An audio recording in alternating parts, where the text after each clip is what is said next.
So my skin is a bit funny because it's half white and half Asian. The white part obviously doesn't tan and needs a lot of protection from the sun as soon as the sun starts to peer out. But also the Asian part seems to be super good at hyperpigmenting my face. So I think I'm aging more like an Asian, which tends to be with pigmentation, as opposed to a white person, which tends to be with wrinkles, which I have less of. Either way, it doesn't matter what you are, a cup of tea can help.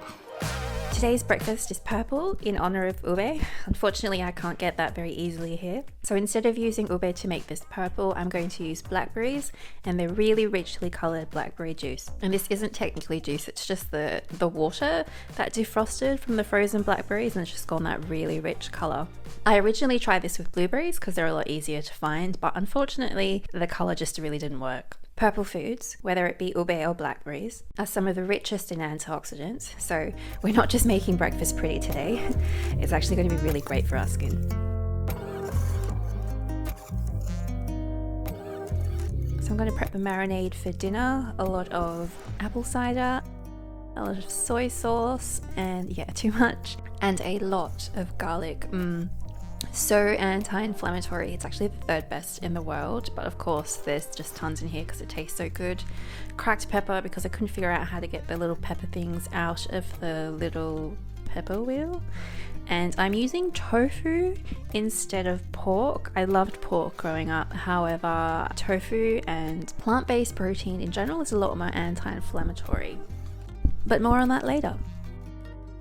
Lunch is affrittata, which I prepped the day before. I'm not one of those perfect people that do 3 meals all in a row. Lots of onion, which has a particular kind of antioxidant which helps with aging. Again, a lot of garlic because I love it and because it's anti-inflammatory. Coming up is capsicum, which is super rich in vitamin C, so I'm adding tons here. Then there's plant-based sausages, again because that's less inflammatory than real meat. Potato and carrots. Carrots are one of the best ingredients for supporting your retinol.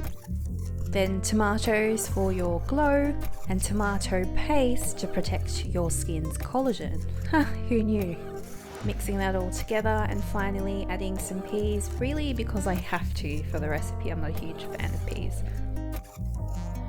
So I know as a filler that I should be eating this affrittata with rice, but I am also half Irish, and the Irish eat potatoes just like Filipinos eat rice. So the idea of eating rice and potatoes together just doesn't make any sense to me. Instead, I've added extra potatoes because I'll be eating rice for dinner tonight. And honestly, I love it this way.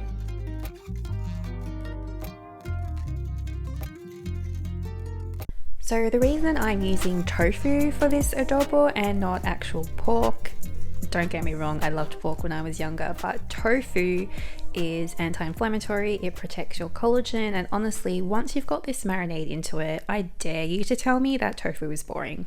It's seriously not. I mean, just look at that sauce. It's going to flavor anything that you put into this saucepan really well.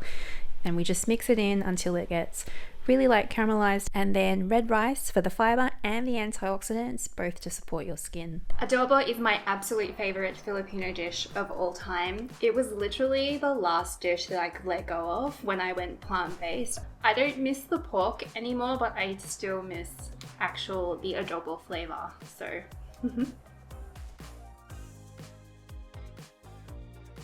I hope you enjoyed spending the day with me, and if you want any more inspiration, please feel free to check out my other videos for glowing skin and younger skin and just yummy food in general. See you later.